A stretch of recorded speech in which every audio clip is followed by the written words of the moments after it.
नमस्कार दोस्तों, आई.A.S पर आप सभी का स्वागत करता हूं। साइंस एंड टेक के इस नए लेक्चर सीरीज पर आज हम बात करेंगे जीन एंड जेनेटिक इंजीनियरिंग के बारे में। तो लेक्चर नंबर 8 है। चलिए शुरुआत करते हैं। पीडीएफ के लिए आप लोग हमारे साथ जुड़ सकते हैं टेलीग्राम चैनल पर। तो फर्स्ट हम बात करेंगे जीन बेसिकली क्या है, जेनेटिक इंजीनियरिंग क्या है और रिकॉम्बिनेंट डीएनए टेक्नोलॉजी क्या है। नेक्स्ट पार्ट पर हम बात करेंगे जेनेटिकली मॉडिफाइड ऑर्गेनिज्म के बारे में, ट्रांसजेनिक एनिमल के बारे में, application and ethical issue of genetic engineering के बारे में।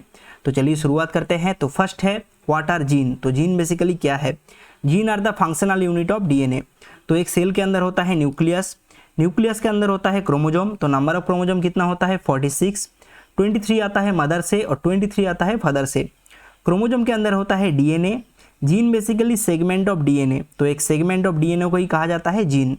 तो जीन के अंदर एक आदमी का वेरियस ट्रेट कोडेड होता है, मतलब कि स्किन कलर या फिर हेयर कलर या फिर कौन सा ऑर्गेनिज्म कैसे काम करेगा, सब ट्रेट कोडेड होता है जीन के अंदर। अब हम बात करेंगे जेनेटिक इंजीनियरिंग के बारे में। Genetic engineering term first time coin किया गया था जैक विलियमसन के द्वारा। तो जैक विलियमसन के द्वारा एक किताब लिखा गया था ड्रैगन आइसलैंड। तो इसमें जेनेटिक इंजीनियरिंग का जो आइडिया है ये फर्स्ट टाइम प्रीच किया गया था। बाद में ये बायोटेक्नोलॉजी का कोर टेक्निक बन गया। तो फादर ऑफ जेनेटिक इंजीनियरिंग कौन है, पॉल बर्क। तो 1980 में पॉल बर्क, वाल्टर गिलबर्ट और फ्रेडरिक सेंगर को नोबेल प्राइज मिला था। पॉल बर्क को मिला था जेनेटिक इंजीनियरिंग के लिए, वाल्टर गिलबर्ट को मिला था डीएनए सीक्वेंसिंग के लिए और फ्रेडरिक सेंगर को मिला था डीएनए सीक्वेंसिंग के लिए। पॉल बर्क और वाल्टर गिलबर्ट का नेशनलिटी है यूएस और फ्रेडरिक सेंगर का नेशनलिटी है यूके। अब हम बात करेंगे exact definition of genetic engineering क्या है। Process of alteration of gene. तो यहाँ पर जीन को ऑल्टर किया जाता है या फिर alter chemistry of genetic material.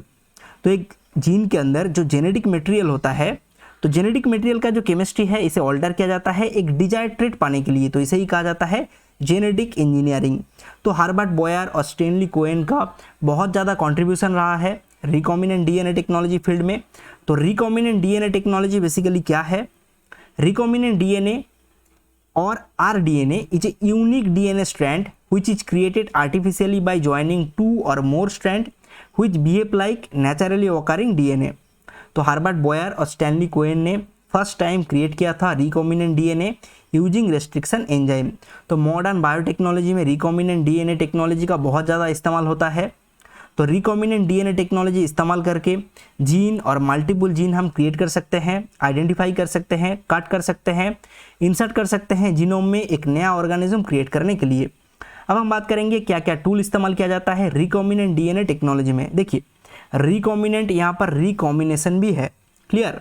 तो फर्स्ट टूल है रेस्ट्रिक्शन एंजाइम। तो रेस्ट्रिक्शन एंजाइम डिस्कवर किया गया था हार्बर्ट बॉयर के द्वारा। तो रेस्ट्रिक्शन एंजाइम का मेन पर्पस क्या है, डीएनए का एक स्पेसिफिक लोकेशन काट करना, यही है मेन पर्पस। तो ये दो प्रकार का होता है, एक तो है एंडोन्यूक्लिएज और एक है एक्सोन्यूक्लिएज। तो एंडोन्यूक्लिएज क्या है, काट एट स्पेसिफिक लोकेशन और एक्सोन्यूक्लिएज है काट एट टर्मिनल लोकेशन। तो यहाँ पर आप पिक्चर में देख सकते हैं रेस्ट्रिक्शन एंजाइम यूज किया जा रहा है।